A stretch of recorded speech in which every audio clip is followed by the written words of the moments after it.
नमस्कार दोस्तों, स्वागत है आप सभी का आपके अपने YouTube channel Shyam class study में। आज की इस वीडियो में उत्तर प्रदेश पुलिस परीक्षा 2023 में पूछे जाने वाले हिंदी के 37 अति महत्वपूर्ण प्रश्नों का प्रैक्टिस सेट लेकर के आया हूं, जो आने वाले उत्तर प्रदेश पुलिस परीक्षा 2023 के लिए ये प्रैक्टिस सेट वरदान साबित होने वाले हैं।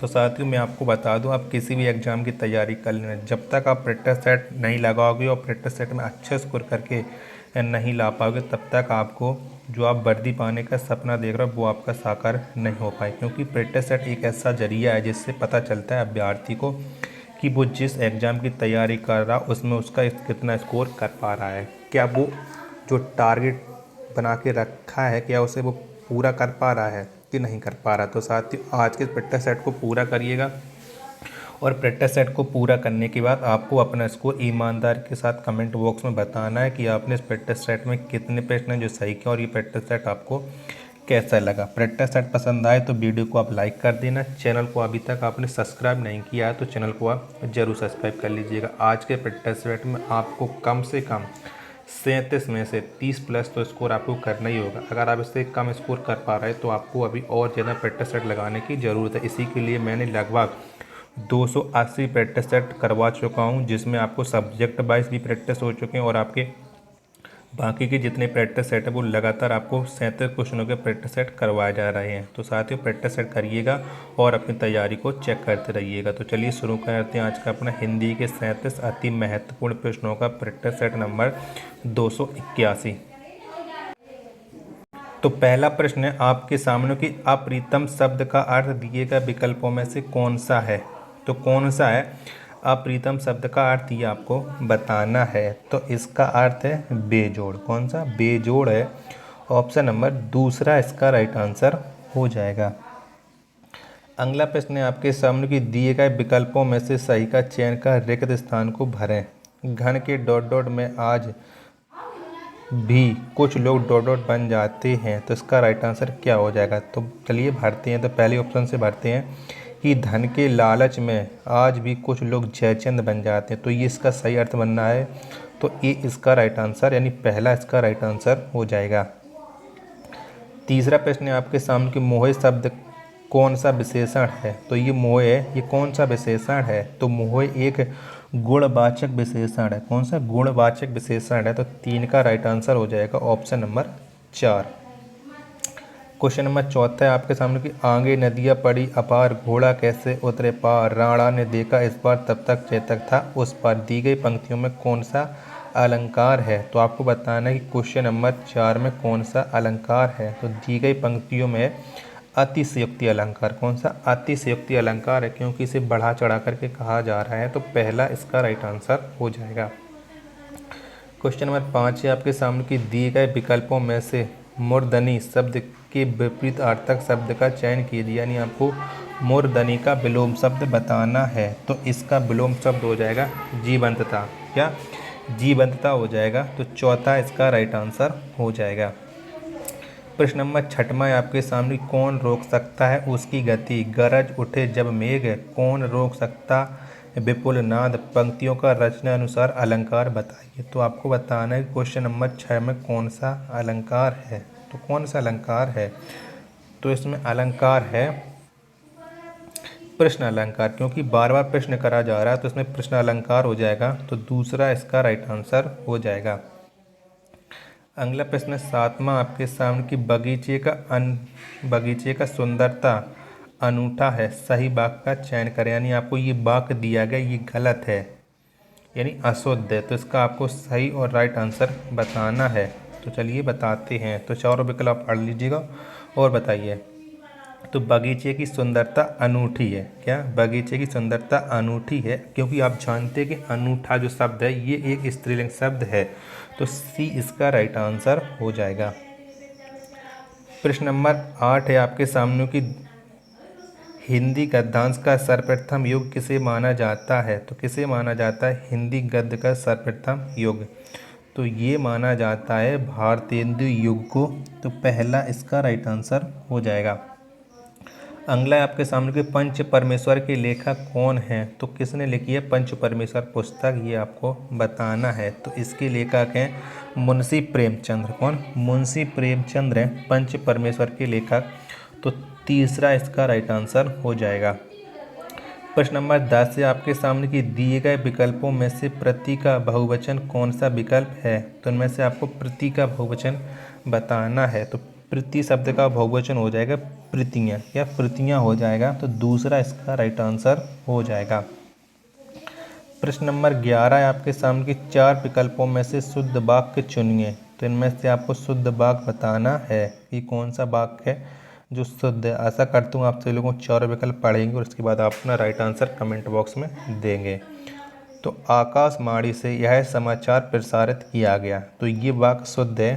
तो ऑप्शन नंबर तीसरा इसका राइट आंसर हो जाएगा।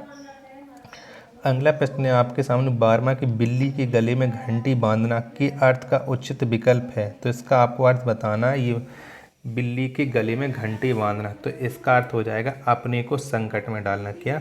अपने को संकट में डालना बिल्ली के गले में घंटी बांधने का अर्थ है। तो तीसरा इसका राइट आंसर हो जाएगा। क्वेश्चन नंबर 13 आपके सामने कि जमीन आसमान एक करना मुहावरे का क्या अर्थ है? तो इस मुहावरे का अर्थ बताना है कि क्या हो जाएगा। तो जमीन आसमान एक करना, इस मुहावरे का अर्थ है घोर प्रत्ययन करना। क्या? घोर प्रत्ययन करना। ऑप्शन नंबर दूसरा इसका राइट आंसर हो जाएगा। क्वेश्चन नंबर 14 है आपके सामने कि पुरानी हिंदी, उर्दू और अंग्रेजी के मिश्रण से उत्पन्न नई जबान कौन सी है? तो कौन सी है? तो पुरानी हिंदी, उर्दू और अंग्रेजी के मिश्रण से उत्पन्न नई जबान या नई भाषा, तो ये है हिंदुस्तानी भाषा। तो तीसरा इसका राइट आंसर हो जाएगा। प्रश्न नंबर 15 आपके सामने कि पीपर पात सरिस मन डोला, इस पंक्ति में मन क्या है? तो क्या है इस पंक्ति में, ये आपको बताना है। तो इस पंक्ति में जो मन है वो है उपमेय। कौन? उपमेय है। तो चौथा इसका राइट आंसर हो जाएगा। प्रश्न नंबर 16 आपके सामने कि नेताजी ने आज़ाद हिंदी फौज का नियंत्रण किया, वाक्य में त्रुटि सुधारें। तो आपको जो त्रुटि है इस वाक्य में आपको शुद्ध वाक्य बनाना है। ये वाक्य गलत है। तो आप जानते हैं कि नेताजी ने हिंदी नहीं हिंद फौज का गठन किया था, है आज़ाद हिंद फौज का। तो अब देखते हैं कि कौन सा विकल्प इसका सही अर्थ दे रहा है। तो नेताजी ने आज़ाद हिंद फौज का नेतृत्व किया, तो यही राइट आंसर हो जाएगा ऑप्शन नंबर 1। प्रश्न नंबर 17 आपके सामने कि यद्यपि वह बीमार था परंतु वह मेला गया, वाक्य में त्रुटि सुधार है। तो इस वाक्य में कौन सी त्रुटि है ये आपको बताना है। तो इसमें आप जानते हैं कि यद्यपि ये गलत लिखा है। तो यद्यपि आपको किस तरह से लिखा जाता है वो आपको बताना है। तो यद्यपि लिखा जाता है इस तरह से, यद्यपि वह बीमार था तथापि वह मेला का। तो तीसरा इसका राइट आंसर हो जाएगा। अगला प्रश्न है आपके सामने कि निम्नलिखित वाक्य को ध्यान से पढ़ें पढ़ें और तय करें कि कौन से हिस्से में त्रुटि है। तो आपको पूरा वाक्य पढ़ना है और बताना है कि कौन से भाग में त्रुटि है। Question number 18। तो तेनालीराम ने कहीं सुना था कि एक दुष्ट आदमी साधु का भेष बनाकर लोगों को अपने जाल में फंसा रहा है। तो कौन से भाग में गलती है ये आपको बताना है। तो आप जानते हैं कि ये दुष्ट ही गलत लिखा है। क्या? दुष्ट ही गलत लिखा है। तो दूसरे भाग में त्रुटि हो जाएगी। ऑप्शन नंबर दूसरा इसका राइट आंसर हो जाएगा। अगला प्रश्न है आपके सामने कि हिंदी साहित्य की लय प्रतिष्ठ कृति कामायनी की रचनाकार कौन है। तो कामायनी को किसने लिखा है ये आपको बताना है। तो आप जानते हैं कि कामायनी को लिखा है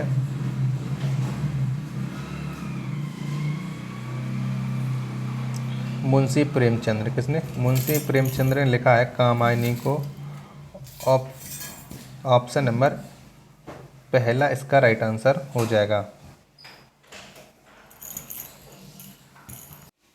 तो मैं आपको गलत बता दूँ, कामायनी के रचनाकार प्रेमचंद नहीं, सॉरी, उसके लिए मैं बता दूं कि कामायनी के रचनाकार जयशंकर प्रसाद है। तो इसका राइट आंसर हो जाएगा ऑप्शन नंबर 4। अगला प्रश्न है आपके सामने कि जो शब्द क्रिया की विशेषता बताते उसे डॉट डॉट कहते हैं। तो उसे हम क्या कहते हैं कि जो शब्द क्रिया की विशेषता बताते हैं तो उन्हें हम कहते हैं क्रिया विशेषण। क्या? क्रिया विशेषण कहते हैं। तो इसका राइट आंसर हो जाएगा ऑप्शन नंबर 1। अगला प्रश्न है आपके सामने कि निम्न में से सार्क लिटरेरी अवार्ड और सरोजिनी नायडू पुरस्कार से पुरस्कृत होने वाली पहली महिला लेखिका कौन है? तो पहली महिला लेखिका कौन है जिन्हें ये दोनों अवार्ड मिले हैं? तो वो महिला लेखिका है मैत्री पुष्पा। कौन? मैत्री पुष्पा हैं। तो चौथा इसका राइट आंसर हो जाएगा। अगला प्रश्न है आपके सामने 25 की मखाना का समानार्थी शब्द दिए गए विकल्पों में से कौन सा है? तो कौन सा है मखाना का समानार्थी? तो ये है ताल मखाना। ऑप्शन नंबर पहला इसका राइट आंसर हो जाएगा। कूप मंडूक होना मुहावरे का आशय है। तो इस मुहावरे का आशय क्या है? कूप मंडूक होना। तो ये है अत्यंत सीमित ज्ञान होना। ऑप्शन नंबर चौथा इसका राइट आंसर हो जाएगा। निम्नलिखित वाक्य को ध्यान से पढ़ें और तय करें कि कौन से हिस्से में त्रुटि है। आधुनिक परिवार का एक हिस्सा बनकर जिंदगी मानसिक तनाव से गुजर गई है। तो कौन से भाग में त्रुटि है ये आपको बताना है। तो कौन से भाग में? तो ये है भाग 2 में त्रुटि। यहाँ पर गुजर गई नहीं, गुजर रही होना चाहिए था। ठीक है, तो इसका राइट आंसर हो जाता है गुजर रही। तो ये भाग सही बन जाता। तो कौन से भाग में त्रुटि हो गई?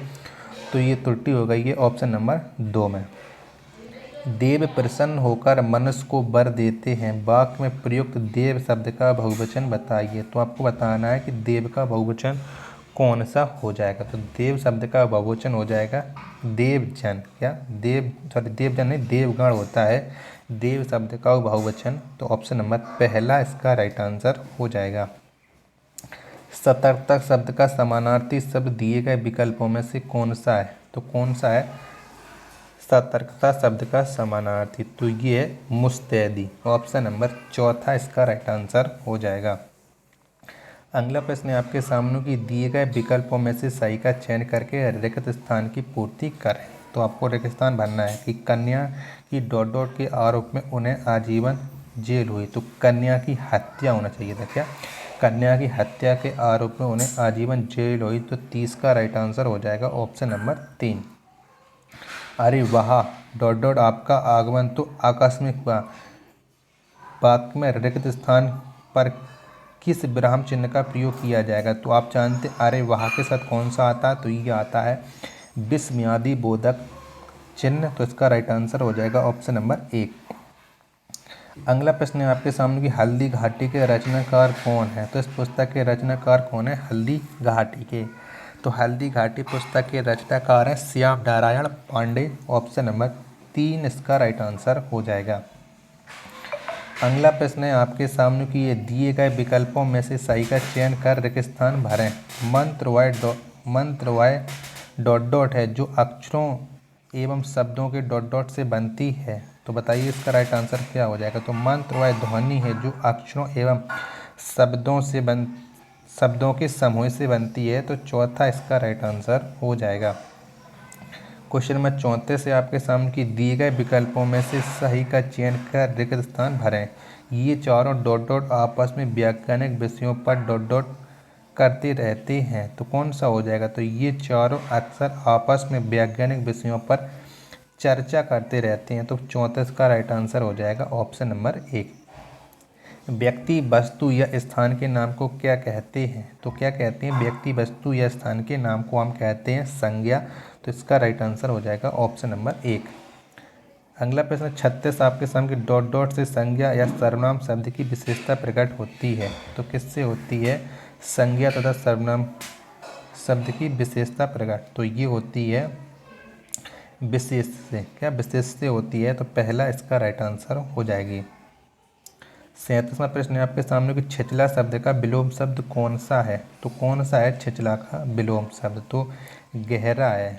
37 का राइट आंसर हो जाएगा option number A. Question number 38 से आपके सामने कि निम्न में से किसमें विरोधाभास अलंकार का बोध होता है? तो आपको बताना है कि इनमें से किसमें विरोधाभास अलंकार है। तो पढ़ लीजिएगा चारों विकल्प और बताइएगा। तो प्रियतम को समझ पा कामनी न जा सकी न ठहर सकी। तो ये एक विरोधाभास अलंकार है। तो ऑप्शन नंबर चौथा इसका राइट आंसर हो जाएगा। अगला 39 प्रश्न है आपके सामने काठ का उल्लू का अर्थ होता है। तो क्या होता है काठ के उल्लू का अर्थ? तो इसका अर्थ होता है मूर्ख। क्या? मूर्ख। ऑप्शन नंबर 4 इसका राइट आंसर हो जाएगा। और लास्ट प्रश्न है आपके सामने उस प्रैक्टिस सेट का कि बच्चों की कहानियाँ लिखने वाले और चाचा चौधरी पात्र के रचनाकार कौन है। तो इस पात्र के रचनाकार हैं प्राण कुमार शर्मा। तो 44 का राइट आंसर हो जाएगा ऑप्शन नंबर 2। तो अगर साथियों आपको ये प्रैक्टिस सेट पसंद आया हो तो वीडियो को आप लाइक कर देना, और चैनल को आपने अभी तक सब्सक्राइब नहीं किया है तो चैनल को आप जरूर सब्सक्राइब कर लीजिएगा। मिलते हैं अपन नेक्स्ट वीडियो तो नेक्स्ट प्रैक्टिस सेट में, तब तक के लिए धन्यवाद। जय हिंद।